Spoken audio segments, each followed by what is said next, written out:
Yo et bienvenue à toi dans ce deuxième épisode de Pause Laté, la série mensuelle où je vais te faire mes recommandations culturelles, tout ce que j'ai pu kiffer, voir et que je te recommande d'aller écouter, regarder ou d'aller lire. J'espère que tu es confortablement installé dans ton canapé avec une boisson chaude et on va commencer avec la première catégorie, la musique.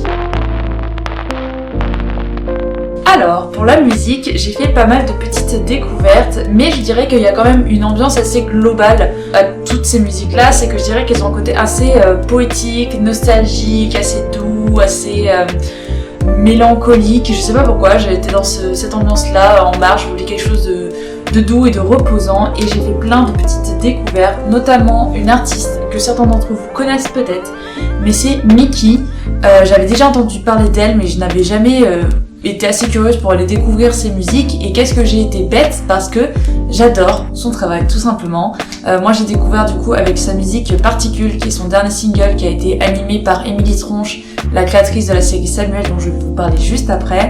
J'ai adoré, j'adore sa voix, j'adore ses paroles, j'adore comment elle gère la mélodie, enfin vraiment j'aime beaucoup son travail et j'ai eu quelques petits coups de cœur, notamment BNF, Cowgirl et Particules, et j'ai appris aussi à découvrir un petit peu qui elle était en interview, et franchement ça a l'air d'être une personne ultra joyeuse, ultra fun, ultra intelligente, ultra marrante, enfin vraiment j'aime beaucoup son personnage, j'aime beaucoup ce qu'elle dégage et je le retrouve dans ses musiques, donc je ne peux que aller vous conseiller d'écouter l'ensemble de ses albums et singles parce que franchement c'est des petites pépites. En deuxième, une musique que j'ai beaucoup écoutée, c'est la musique Heureux de Héroé, j'espère que ça se prononce comme ça, pareil, qui est sur le côté un peu nostalgie, mélancolie, où je trouve que c'est très doux, c'est très apaisant, c'est très reposant. J'ai beaucoup aimé et je l'ai beaucoup écouté en ce mois de mars, donc je te la recommande vivement. Et en troisième, une musique que j'ai beaucoup écoutée, mais par contre elle qui se différencie des autres, qui est un peu plus punchy dans ce rythme, c'est la musique de Pyro de King of Leon. Alors King of Leon, ils sont extrêmement connus, mais j'ai redécouvert cette musique parce que ça faisait des années que je l'avais pas écoutée et ça m'a vraiment fait du bien. Je l'ai écoutée en boucle, que je peux que vous recommander d'aller les réécouter ou d'aller les découvrir si vous ne les connaissez pas. Ils ont fait quelques musiques très connues comme Californication, que je peux vous recommander et sûrement vous la connaissez déjà, mais voilà, ce sont mes trois musiques que j'ai beaucoup écoutées en ce mois de mars, mais il y a trois autres musiques que je vais te faire découvrir. Il y a Pélican de Asfar Sami, Dernier endroit de Savannah, et la dernière musique c'est d'une artiste qui est très connue, c'est Pomme, et c'est son dernier single Des excuses, qui pareil c'est du miel, je l'adore. Et voilà, c'était les petites musiques que j'ai découvertes. Je te laisse aller les écouter, aller te délecter de ces musiques-là. Et on va passer à la deuxième catégorie, les livres et BD. Alors, pour les livres, j'ai fini la saga Throne of Glass de Sarah J. Maas avec le dernier livre Kingdom of Ash. Mais je vous ai déjà parlé beaucoup de ces romans dans le premier épisode de Pause Laté que je vous mets dans le petit i. Donc je ne vais pas radoter et te reparler de ça, je vais te laisser aller regarder l'épisode. Mais à la place, j'ai envie de te parler d'une BD qui s'appelle Sibylline, la chronique d'une escort girl de Sixtine Dano, qui est apparue chez Glénat. Et on va suivre du coup le quotidien d'une jeune fille qui s'appelle Raphaël et qui va arriver à Paris pour faire ses études d'architecte et qui va se retrouver à être escort girl pour aussi gagner un peu d'argent. J'ai vraiment apprécié le livre, déjà c'est un beau bébé, c'est un très beau roman graphique, et ce que j'ai beaucoup apprécié c'est le regard un peu neuf sur le métier d'escorte, parce que souvent on va aller voir le côté un peu très cru, très sexualisé de la chose, alors qu'ici j'ai vraiment l'impression que c'est beaucoup plus doux, beaucoup plus nuancé, et qu'il n'y a pas du tout un regard male gaze, mais au contraire un regard très féminin, très honnête sur ce métier qui est jugé, méconnu et mal compris. Et je trouve que c'est un très beau roman. Donc voilà, elle a fait parler d'elle cette BD, et je ne peux que le comprendre parce que déjà l'histoire est très chouette, mais pareil le travail graphique derrière est vraiment super sympa. Enfin, tout a été fait à l'encre de Chine, donc c'est un roman qui est exclusivement en noir et blanc, mais il n'en reste pas moins beau, moins contrasté, moins nuancé. Au contraire, j'aime beaucoup comment on joue avec le blanc du papier pour faire apparaître les lumières. Moi qui ai fait des études d'art, je sais que souvent on a tendance à vouloir couvrir le blanc, et là je trouve que le blanc a été vraiment utilisé de façon très intelligente vous révéler plein de détails. Les personnages sont attachants, c'est très poétique, c'est vraiment très beau, ça apporte plein de sujets, plein de nuances à ce métier. Et j'aime beaucoup l'utilisation de l'encre de Chine dans ce roman, donc je peux que aller vous le conseiller. Moi je l'avais découvert à sa sortie, pas ce dernier mois, mais c'est mon copain qui a commencé à la lire, donc ça m'a un petit peu replongé dans cet univers-là et je me suis dit qu'il fallait absolument que je vous en parle parce que j'avais adoré l'œuvre. Donc franchement, je ne peux que vous recommander Sibylline. C'est un très beau roman, vous n'allez pas le regretter. On va passer à la troisième catégorie, les films et les séries. Alors, le mois de mars a été très généreux en films et en séries car j'ai fait plein de petites découvertes. Donc je suis trop contente de les partager et je vous ai un petit peu teasé. Mais la première série qu'on va parler, c'est la série Samuel de Émilie Tronche qui est disponible gratuitement sur Arte. Je pense que tout le monde connaissait, mais moi, je ne sais pas pourquoi, je n'avais jamais regardé. Je m'appelle Samuel, j'ai 10 ans et j'ai un problème. Mais bon, j'ai pas trop envie d'en parler. J'ai fait une liste de trucs pour m'améliorer. 1. Avoir plus de muscles. 2. Avoir un collier avec une dent de requin. 3. Avoir des cernes. 4. Apprendre un peu l'anglais pour devenir américain. 5. Commencer à écrire des trucs intelligents dans mon journal pour quand les gens le liront quand je serai mort. Et puis il y a Julie. Julie, c'est pas que je l'aime.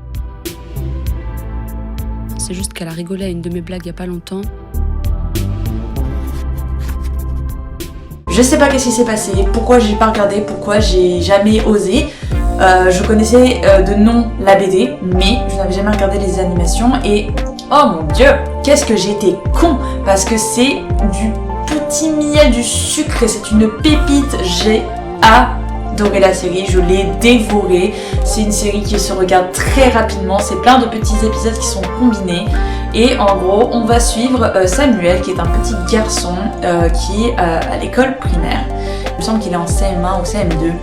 Et j'ai trouvé que c'était tellement beau, que ça parle de l'enfance et sur le fait de grandir, de commencer à se poser des questions, avoir des réflexions, les amitiés, les premiers amours, le fait de passer au collège, que ça fait de grandir, de se découvrir. Enfin, ça parle de tout ça avec une si grande justesse et avec énormément de passion et pareil c'est en noir et blanc.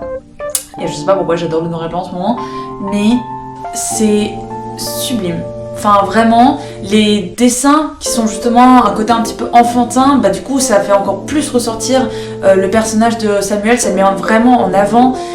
Enfin vraiment c'est ultra chouette comme série, ça se regarde tellement facilement, ça fait tellement du bien à l'âme, on se reconnecte un peu avec son enfant intérieur. Je peux que vous le conseiller, le choix des musiques est tellement bien, c'est fun, c'est joyeux, enfin vraiment si vous ne l'avez pas découvert, je ne peux mais alors que vous recommander d'aller le regarder et c'est disponible gratuitement. Et je suis encore plus contente de savoir que la saison 2 a été annoncée et qu'elle est en production. J'ai trop hâte de la sortie. Donc vraiment, je pense que c'est mon coup de cœur de ce mois-ci parce que ça m'a fait juste trop du bien. Donc je peux mais alors que vous le recommander.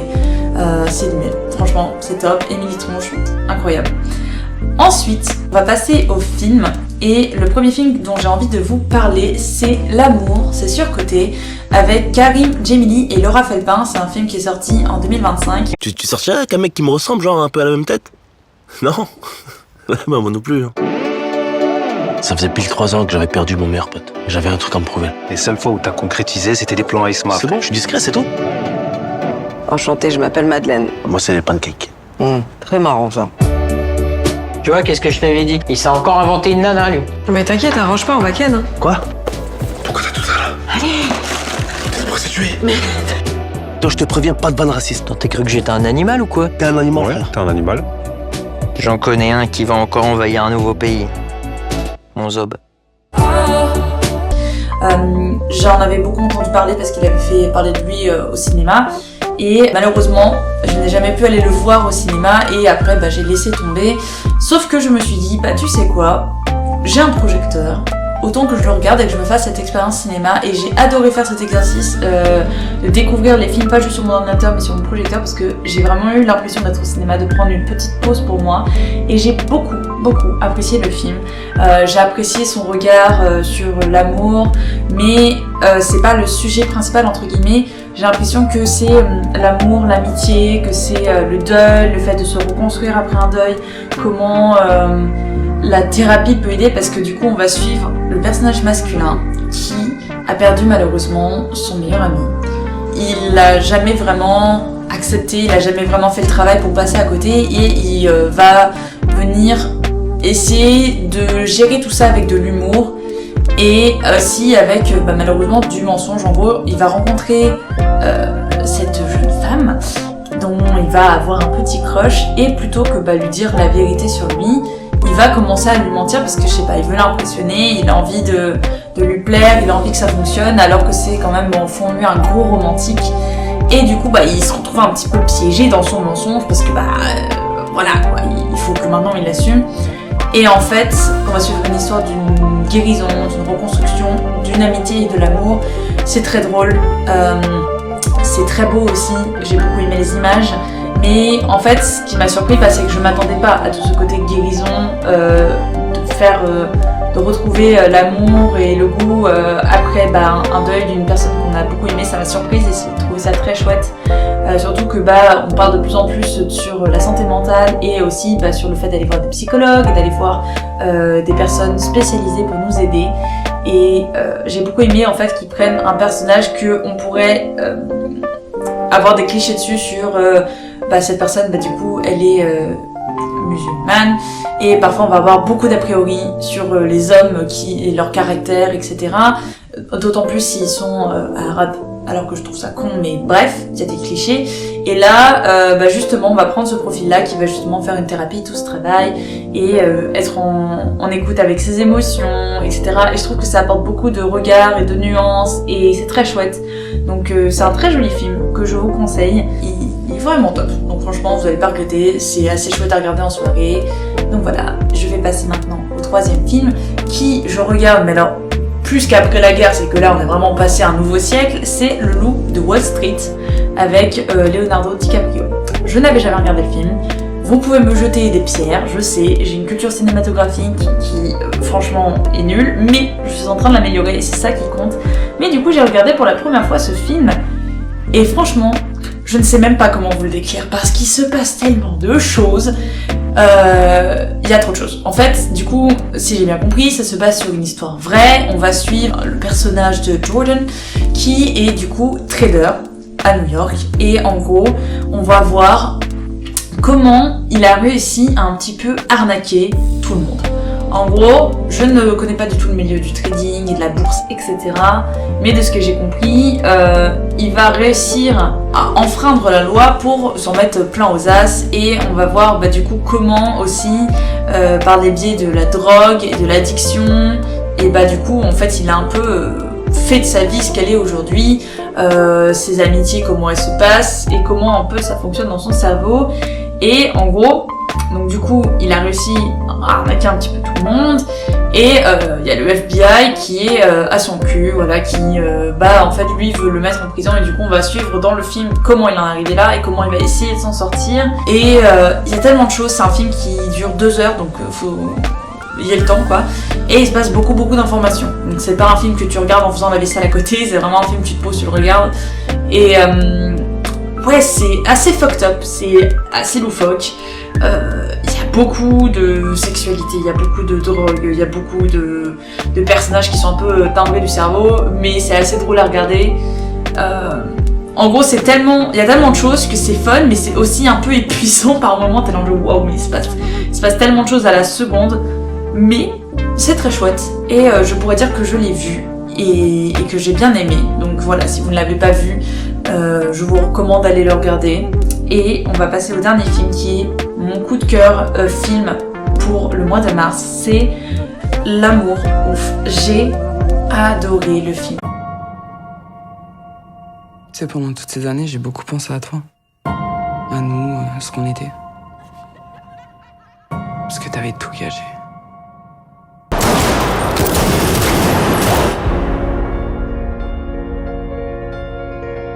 Qu'on était les mêmes, toi et moi. Mais j'ai pas compris qui t'étais en fait. Tu bosses pour moi.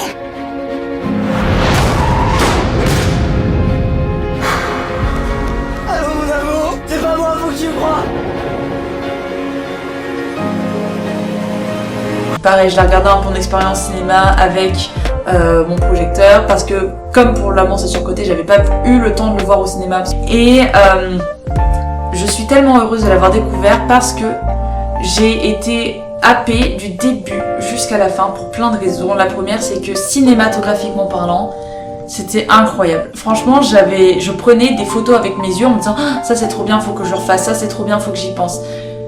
Le choix des lumières et des couleurs, j'ai adoré.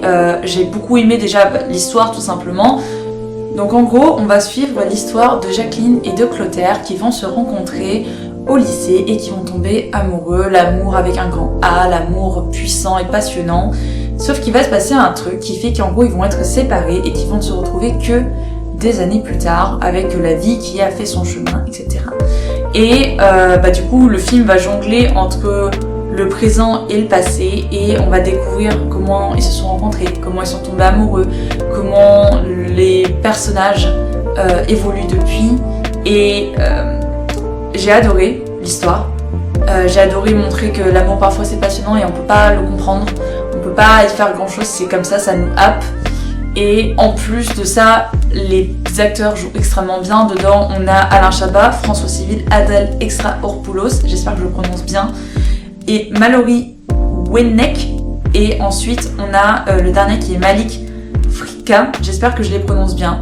Et le dernier, c'est lui qui joue le rôle de Clotaire, le personnage masculin jeune. Et mon Dieu, c'était une révélation. Je ne connaissais pas du tout cet acteur et j'ai adoré parce qu'il a tellement bien joué le rôle de Clotaire. Vraiment, je ne voyais pas la différence entre un acteur et le personnage. C'était incroyable. Franchement, il joue tellement bien ce gars. J'étais impressionnée. J'ai adoré son jeu d'acteur. J'ai adoré ce qu'il dégageait. Et il a même reçu des prix pour sa prestation dans L'amour ouf. Il a reçu le Cador en 2025 et le prix Ciné Évoque en 2024 et à juste titre parce qu'il joue juste trop bien. Enfin franchement c'est un acteur incroyable, j'ai hâte de le découvrir dans ses prochains films parce que je le connaissais pas du tout d'avant. Là je l'ai vraiment découvert pour la première fois, je l'ai vraiment adoré, il joue tellement bien. Donc franchement, rien que pour ça je vous conseille d'aller regarder le film parce que c'est parfait. Il y a de bonne musique, il y a une cinématographie incroyable, l'histoire est chouette et les personnages sont magnifiquement bien interprétés. Donc franchement, c'est mon petit coup de cœur de film de ce mois-ci, du mois de mars. Je ne peux que vous dire, allez-y, les deux yeux fermés, foncez tout droit. C'est incroyable, pépite. Je m'en souviendrai longtemps, je pense. Et on va passer à la catégorie les documentaires et les chaînes YouTube.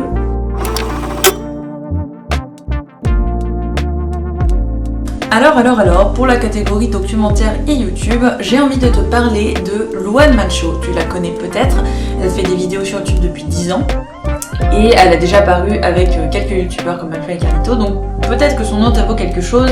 Moi je la connaissais pour ça, pour ses vidéos YouTube, mais je ne la connaissais pas pour ses documentaires et c'est ça que j'ai découvert en ce mois de mars. J'ai découvert notamment son documentaire En quête du cabanon.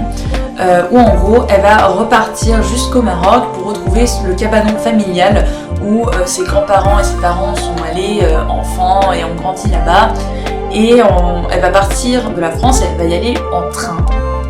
Et en fait j'ai beaucoup aimé le documentaire, ça se voit que c'est fait avec le cœur et que c'est fait à la main. En gros il y a un côté très personnel dans le documentaire que j'aime beaucoup. Et ça m'a rappelé beaucoup de souvenirs aussi parce qu'on avait également une maison où on allait tous les étés avec ma famille et cette maison malheureusement n'est plus là. Et je me suis vraiment retrouvée dans le documentaire sur le fait de vouloir retrouver cet endroit qui a abrité tellement de générations, qui a abrité tellement de moments, de souvenirs, de vraiment vouloir retrouver ça et de le comprendre, de le chercher. Donc ça m'a vraiment fait écho et j'ai vraiment apprécié le documentaire. Donc je peux que aller conseiller d'aller le regarder parce que c'est très chouette. Et au moment où je vous parle, elle vient de sortir son 3e documentaire je crois, qui est Woman, où elle va partir en Chine avec une inconnue en train. Je l'ai pas encore regardé, peut-être qu'il sera dans les prochains épisodes de Pause Laté, donc je t'invite à activer la cloche et à t'abonner pour ne pas le rater, surtout qu'en plus j'ai plein de petites pépites qui vont arriver, donc j'ai trop hâte de vous en parler. Donc voilà, n'hésite pas à t'abonner pour suivre tout ça. Mais je reprends là où j'en étais. Donc voilà, la chaîne de Louane Macho, elle fait des petits documentaires et des vidéos. Et moi j'ai découvert En quête du Cabanon, que je te recommande d'aller regarder. Et je vais passer à 2 chaînes YouTube maintenant. La première, c'est la chaîne de Adèle Graffé. Donc c'est une jeune femme qui fait des weekly vlogs. Et voilà, c'est aussi simple que ça. Bon, elle va apporter des thèmes de la créativité, les loisirs créatifs, la mode, comment elle gère son quotidien, les recettes qu'elle fait. Enfin voilà, c'est vraiment du contenu que tu manges, que tu regardes, ça te fait plaisir. Et c'est assez chouette, elle a une personnalité qui est assez solaire, qui est assez sympathique.